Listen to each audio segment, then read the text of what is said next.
Son las 12:17 y a 2 años de gobierno nacional, ¿cómo están las cosas? ¿Cuál es la mirada que se puede trazar y proyectar a su vez de el tiempo transcurrido y lo que puede venir? Laura Iturbide está con nosotros, es politólogo, y nada mejor que un politólogo para analizar las cosas que pasan en la política de nuestro país. Laura, ¿cómo estás? Muy buenos días. Agustín Amado y Rocío Suárez te saludan. ¿Qué tal? Buenos días, ¿cómo están?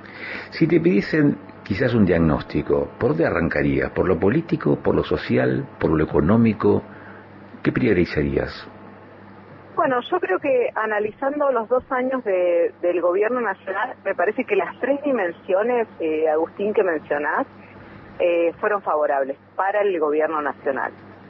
Me parece que eso lo podemos, como indicador de eso, podemos ver las elecciones intermedias en las cuales este año fue el gran ganador el gobierno nacional de Javier Milei, ¿no? Yo vivo en un pueblo muy pequeño donde casi no hay referentes libertarios acá en la provincia de Río Negro, y sin embargo ganó el espacio libertario sin referentes, sin campaña y sin un recorrido territorial fuerte, porque tiene que ver con el claro apoyo que todavía sostiene el presidente Javier Milei en al menos un 40% de la ciudadanía en todo el país. Ahora, ese es el balance nacional, ¿no? Me parece que lo macroeconómico lo ordenó en una estabilidad que, como decimos siempre, hay que ver, porque es una macroeconomía estable sobre endeudamiento. Entonces, bueno, tiene sus dificultades. La sociedad, con todas las dificultades económicas para llegar a fin de mes, igualmente le está brindando una cuota de confianza, y la política, a pesar de los reordenamientos que se están haciendo, también le está dando las herramientas de gobernabilidad. Así que me parece que en eso es bastante favorable pensar en un balance del gobierno nacional. Yo creo que quizás el punto débil que aparece en los análisis ahora tiene que ver con los gobiernos provinciales y con los gobiernos municipales, que ahí no pudieron consolidar un proyecto de provincia o un proyecto de ciudad. Me parece que intendentes y gobernadores pagaron los efectos del ajuste de estos 2 años. Me parece que recayó esa crítica más en las representaciones locales que en el gobierno nacional, ¿no? ¿Y cuál es tu explicación de por qué ocurren esas cosas? Bueno, a mí me parece que uno de los puntos que hay que tener en cuenta es que la ciudadanía argentina, no sé el resto, pero me parece que en Argentina está bien claro qué se espera de un intendente, de un gobernador, de una gobernadora y de un presidente. Y me parece que los votos no es que son una sábana o una ola que se lleva puesto todo, quizás en otros momentos sí, pero hoy me parece que está bien dirigido el voto. Y a pesar de que a veces las elecciones son en el mismo año, hay una conciencia sobre qué se espera en cada votación, si es para gobernación, si es para intendencia, si es para presidencia. Me parece que eso es uno de los puntos fuertes que hoy podemos analizar. Yo creo que esto de que paguen los costos las intendencias y los gobiernos provinciales, quizás no lo tengo muy claro, son preguntas más que afirmaciones, ¿no? Pero quizás pueda tener que ver con que una ciudadanía argentina, luego de 2 años de mucho esfuerzo socioeconómico, premia por lo menos gran parte de esa sociedad que acompaña al gobierno nacional, premia la coherencia, que es algo que si pensamos en el 2023, quien prometía ajuste y recorte es el gobierno nacional.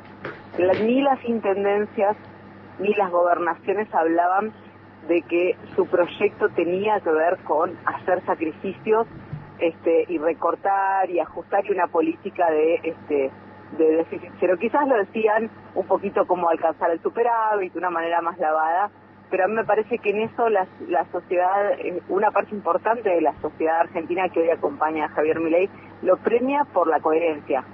Hay que ver si los próximos 2 años, la nueva etapa que se abre ahora, va a seguir expectante a la coherencia o ya a resultados concretos, ¿no? ¿Rocío? Entonces, Laura, ¿cómo va? Buen día, Rocío Suárez habla. Buen día.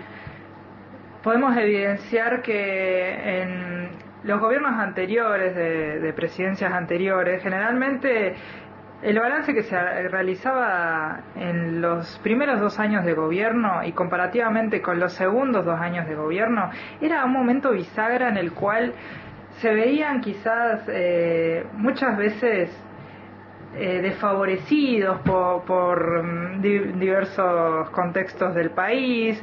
Alberto Fernández, la segunda etapa fue la etapa donde tuvo un abandono considerable de parte de la sociedad, claro, y con Mauricio Macri sucedió lo mismo. ¿Qué evidencias que puede pasar con Javier Milei?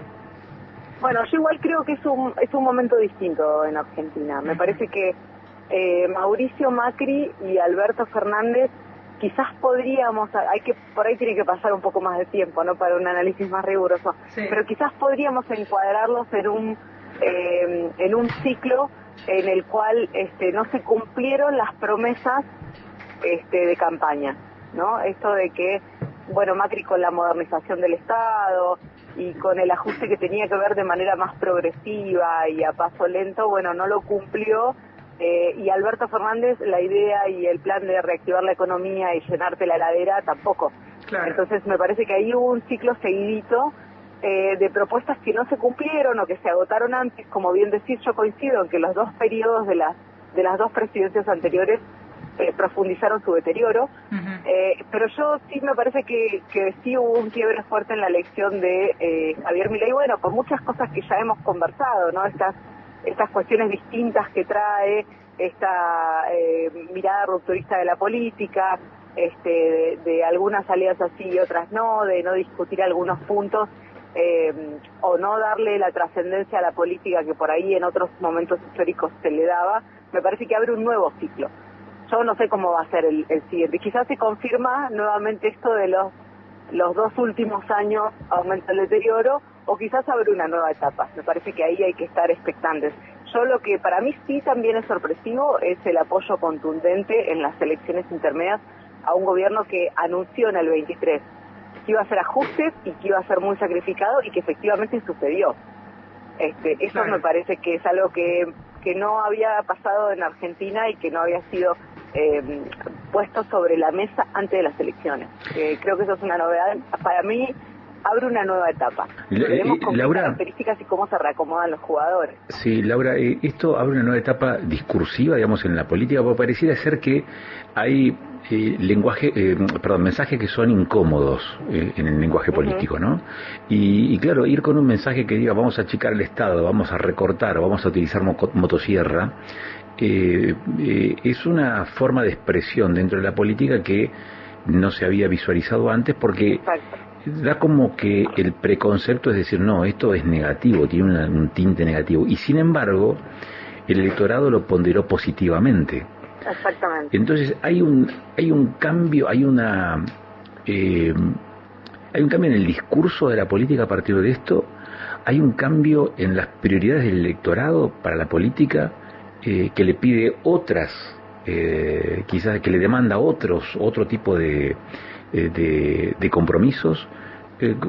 ¿Por dónde pasa? Yo creo que es una opción con muchas posibilidades, esto de un nuevo ciclo en el cual se busque primero otro lenguaje, pero otros contenidos también, porque más allá de que el lenguaje cambia y cambian las formas de decirlo, de base el concepto del Estado también cambió con Javier Milei, al menos en este tiempo.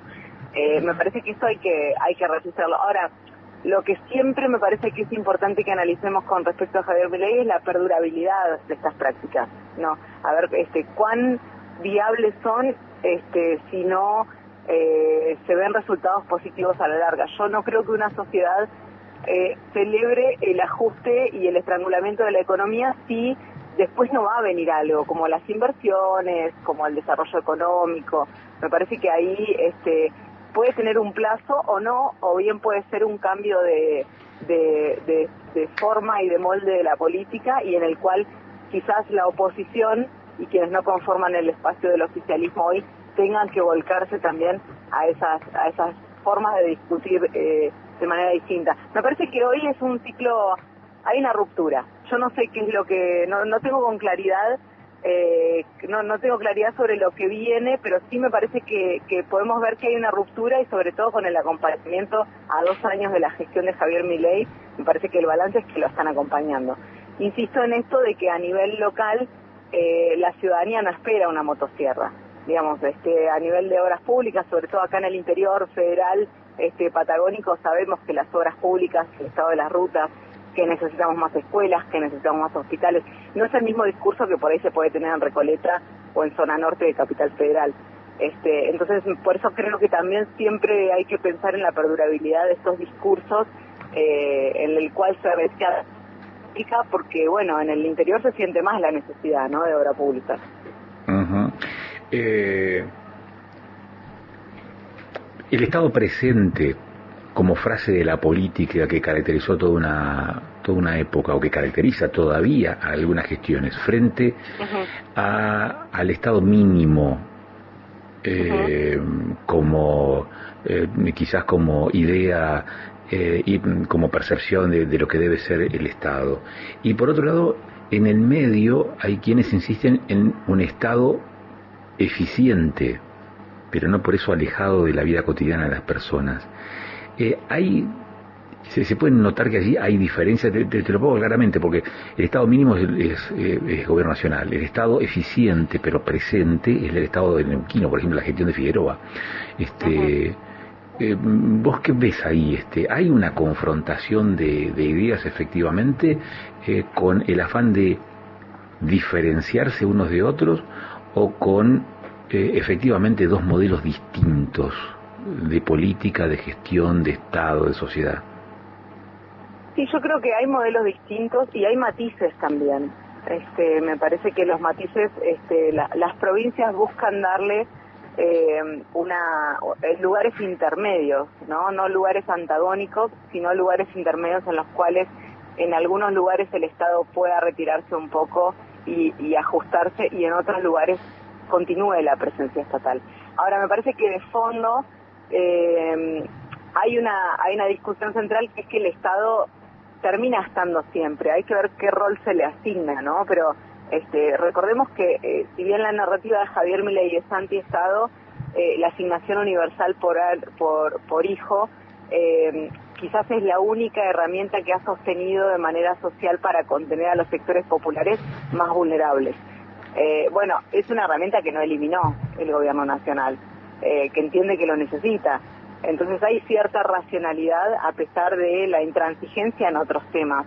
Yo creo que los matices están, quizás a algunos discursivamente les sirve usar más los matices y a otros no, a otros les sirve más esta cosa binaria de Estado sí, Estado no. En el medio juegan los intendentes y los gobernadores, pero bueno, me parece que es una discusión que viene hace mucho tiempo. Recordemos que Mauricio Macri también hablaba de modernización del Estado, también tenía en la cabeza la idea de achicar y de recortar, y que son disputas que están en el mundo también, y que tienen que ver con esta derecha que tiene nuevas formas, pero que de fondo tiene una mirada sobre darle más prioridad al mercado para asignar y distribuir los recursos de una economía que el Estado Nacional. Así que hay una disputa fuerte. Creo que lo charlábamos con ustedes hace tiempo, esto que decía Santiago de que parece una nueva guerra fría entre la discusión entre China y Estados Unidos, y fijémonos que ahí también China es un Estado presente. Si bien el comunismo siempre está asociado a la pobreza, tiene que ver con una economía emergente muy grande, muy competitiva, y que en los próximos años seguramente va a seguir creciendo. Entonces me parece que hay que revisar todas las cuestiones, porque los desarrollos económicos también vienen de la mano de la planificación estatal. Así que bueno, sí creo que hay una disputa de sentidos, pero también me parece que de fondo siempre el protagonismo del Estado termina estando ahí, aunque quizás a veces un poquito más oculto, ¿no? Bueno, yo te pregunto, como politóloga, porque hablaste de los matices recién en política, que no todo es en un sentido o en otro, ¿no? Exacto. Siempre fue así la política. La política analiza y pondera los grises, o la política es blanco y negro. Digo porque Argentina es Boca River, peronismo, radicalismo, aunque ya no existe más, pero lo fue, marcó toda una época. Ahora no tenés a nadie enfrente, pero tenés a Milei en la gestión, y al frente tenés toda una suerte de puzzle sin armar. ¿La política es eso o es blanco y negro? ¿La política son grises o es blanco y negro? Bueno, por ahí habría que diferenciar qué entendemos como la política.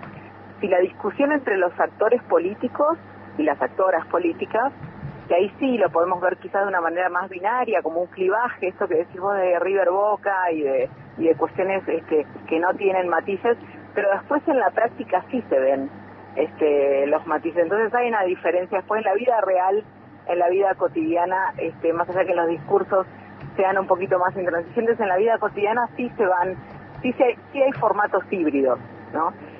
O anfibios, si se quiere, pero sí hay una cosa fronteriza, de que a veces un poquito más, un poquito menos, y sobre todo pensarlo de que el humor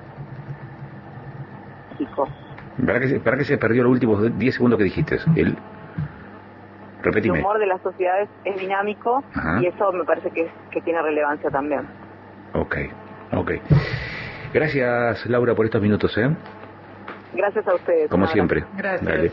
Un abrazo grande. Laura Iturbide es politóloga. 2 años de gestión, 2 años de gestión nacional y 2 años de gestión de Milei, y estas a veces situaciones desconcertantes, ¿no? Sí. Triunfos de la libertad en lugares en donde no hay referente. Creo que fue uno de los primeros conceptos que vertió Laura recién en esta entrevista, en este diálogo muy rico de una politóloga que está muy atenta a lo que pasa en el escenario que tiene que ver con lo político, con lo social, con lo económico, que es lo que caracteriza, digamos, a una gestión, ¿no?